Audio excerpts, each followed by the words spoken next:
Mesdames et messieurs, il est 15 h. Merci de nous rejoindre à poursuivre cette édition de la mi-journée. Voici les titres de l'actualité de ce samedi 23 novembre.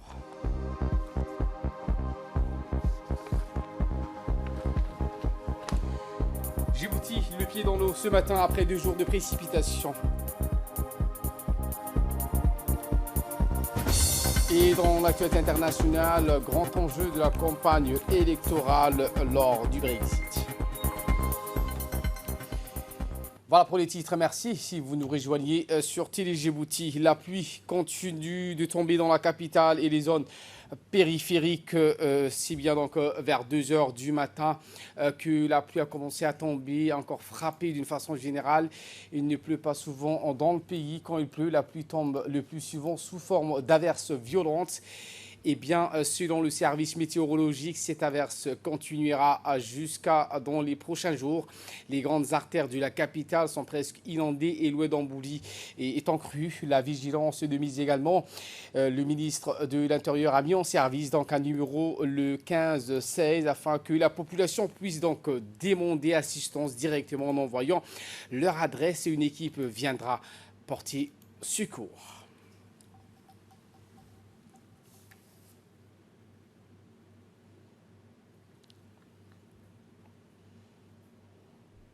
Après le déclenchement du plan Orsec hier dans la matinée, la cellule de crise pour discuter de l'évolution de la situation suite aux violences pluies qui se sont abattues sur tout l'étendue du territoire.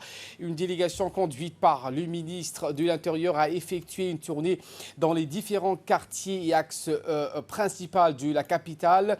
Les détails dans ce reportage de Hamza Mohamed.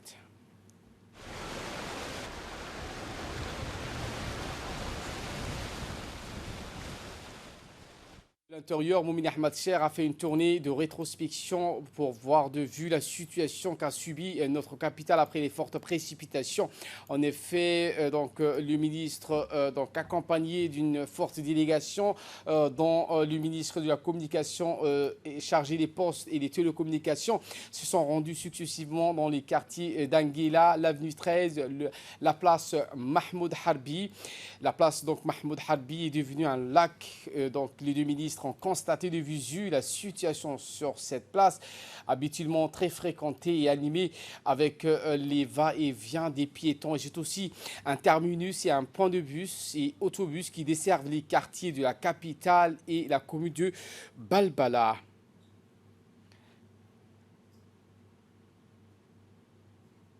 Eh bien, la radio-télévision a mobilisé une équipe pour informer de la situation en temps réel. Notre correspondant Hamza Mohamed nous faisait suivre en direct.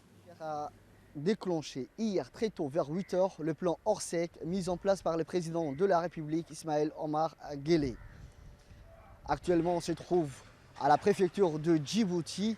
Le ministre de l'Intérieur a convoqué tous les ministères et les institutions concernées telles que la police nationale, les DD, l'ONEAD et les pompiers, la gendarmerie, les forces armées djiboutiennes. La radio-télévision de Djibouti ne manque pas également de vous parvenir toutes les informations minute par minute afin que vous puissiez être informés de la situation de ces pluies intenses qui s'abattent depuis 3 jours à Djibouti. Et justement, cette réunion convoquée par le ministre de l'Intérieur avec les organisations nationales, régionales et internationales ont pris part à la réunion de crise. Le ministre de la Communication chargé des postes et des télécommunications, Radouane Abdillahi, le ministre de la Santé, Mohamed Warsama Dirié, les agences des Nations Unies, Warqini Gebeyou, secrétaire général de l'autorité intergouvernementale pour le développement d'IGAD, le secrétariat exécutif de gestion des risques et des catastrophes, Mohamed Madar, le directeur de l'Institut des études diplomatiques, Moussa Ali Megag, le directeur de la météorologie, le maire de Djibouti-Ville. Une réunion qui avait pour objectif de solliciter le soutien des organismes internationaux afin de mieux secourir la population djiboutienne. Le ministre a exposé la situation actuelle du pays. Il a formulé le vœu de voir une bonne coopération de la part des organismes internationaux du pays. Et bien, dans une interview accordée à la télévision nationale, le directeur général de l'Agence nationale de météorologie, Mohamed Ismaël Nour, nous a fait part de la situation météorologique du pays. On a plus que ça. La prévision nous montre aussi qu'il y a des nuages aussi et que le temps est mauvais. Mais dimanche, ça sera pas comme hier soir, mais il va pleuvoir. C'est ça la prévision.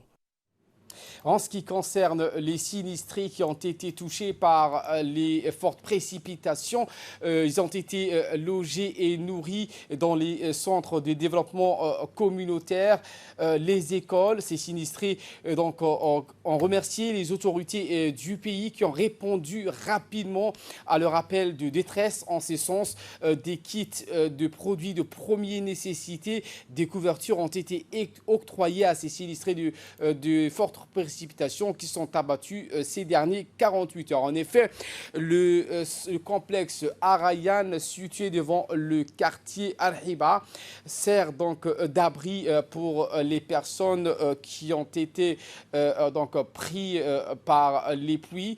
Les centres de développement communautaire des différents quartiers de la capitale sont également donc inondés et des salles ont été octroyées à ces sinistrés. En outre, des salles de classe ont été aménagées pour servir de centre de soins à ces compatriotes en situation de détresse.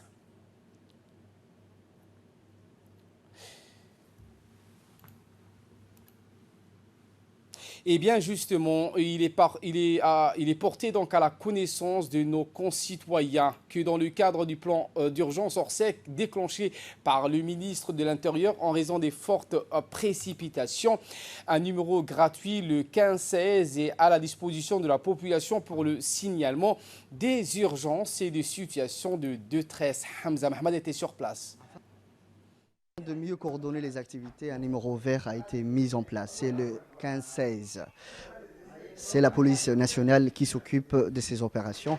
Pour avoir plus d'informations, nous avons le préfet de Djibouti afin qu'il puisse nous donner plus d'informations. Monsieur le préfet, à quoi consistent ces appels? Ce numéro vert consiste pour le secours de la population. Puisque comme vous le savez, il y a un température très important à Djibouti maintenant, pendant 3 jours. Donc ces policiers récoltent toutes les informations des gens qui ont des difficultés. C'est-à-dire ceux qui ont dans le noyade, ceux qui ont des problèmes d'électricité, ceux qui ont des fuites d'eau, ceux qui ont des problèmes de la santé. Donc ils récoltent toutes les informations et elles transmettent les acteurs, les intervenants, ce qu'on appelle. C'est-à-dire le DD, le service de dépannage, l'ONEA, service de la dépannage, la santé qui va s'intervenir pour le SMIC, l'ambulance urgente. Donc c'est ça, c'était numéro vert. Ils vont appeler ces numéros et avec ces numéros, ils peuvent contacter les autorités compétentes afin que la population soit secourue. Voilà, exactement c'est ça. C'est-à-dire qu'ils prennent toutes les informations personnes victimes et ils transmettent automatiquement, c'est eux-mêmes qui la transmettent automatiquement, les intervenants qui sont alertes. Donc et les acteurs, il intervient automatiquement et très urgent. Outre la capitale, des fortes précipitations sont également signalées dans les régions de l'intérieur. À Obok, notre correspondant signale depuis donc avant-hier. Par ailleurs, certaines oueds sur le littoral sont en crue, à l'instar de l'oued d'Aïbouli dans la région de Tajoura.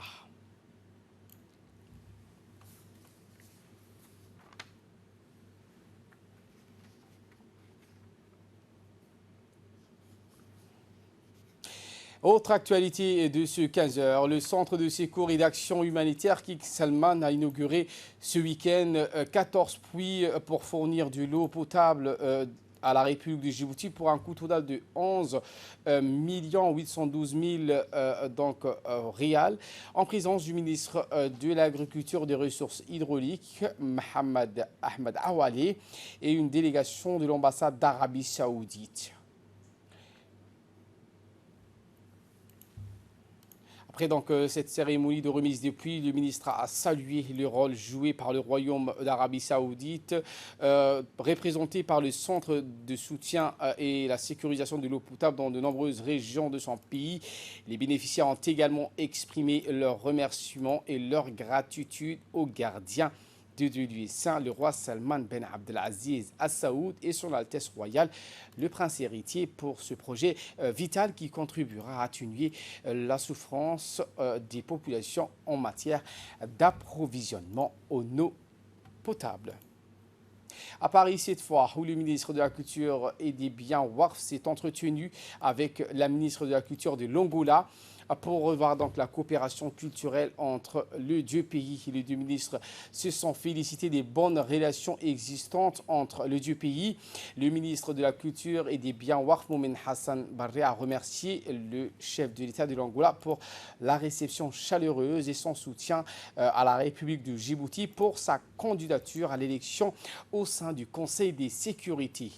Le ministre de la Culture a réitéré ses félicitations à Luanda, cette grande manifestation continentale qui a atteint ses objectifs. Le ministre de la Culture a également rencontré Madame la ministre de la Culture et du Développement des Émirats Arabes Unis.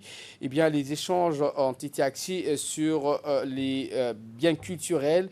Ils ont donc exprimé leur souhait de se rapprocher et de travailler de concert. Le ministre de la Culture et des Biens Waqf a également reçu le ministre d'Égypte de la Culture.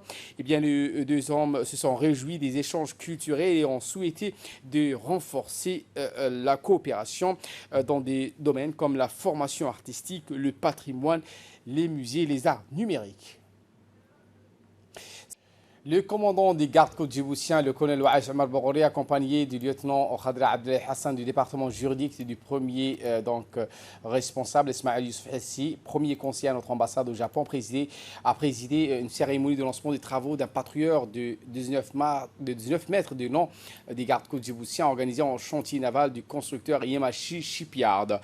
Eh bien, à cette occasion, le premier conseiller Ismaël Youssouf a tenu à adresser les remerciements sincères au nom du gouvernement et du peuple djiboutien à l'endroit du gouvernement du peuple japonais qui ont toujours fait preuve de générosité envers la République du Djibouti. L'actualité dans les régions de l'intérieur. Cette année marque le 30e anniversaire de l'adoption de la Convention relative aux droits de l'enfant. À l'instar des autres organisations œuvrant pour le droit de l'enfant, SOS Village d'Enfantage Horas célébrait la Semaine internationale de l'enfant. C'est dans le cadre de ces actions de plaidoyer en faveur des enfants que SOS Village d'Enfantage a célébré la Semaine internationale des droits de l'enfant. Plusieurs activités ont été organisées dans le cadre de cette Semaine internationale des droits de l'enfant et les enfants ont été mis à l'avant en organisant eux-mêmes les différentes activités, entre autres un tournoi de foot, concours de dessin, des séances de sensibilisation dans les écoles. Ces activités avaient pour objectif d'encourager la participation et l'engagement des enfants et des jeunes.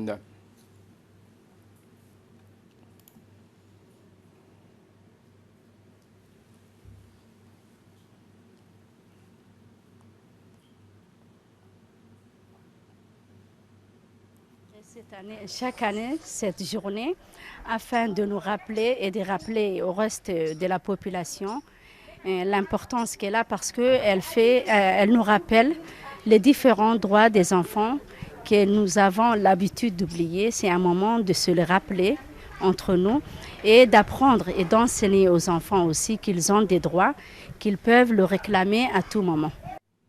Et en nouvelle du monde cette fois, Jérémy Corbyn, décidément très énigmatique à moins de 3 semaines des législatives au Royaume-Uni.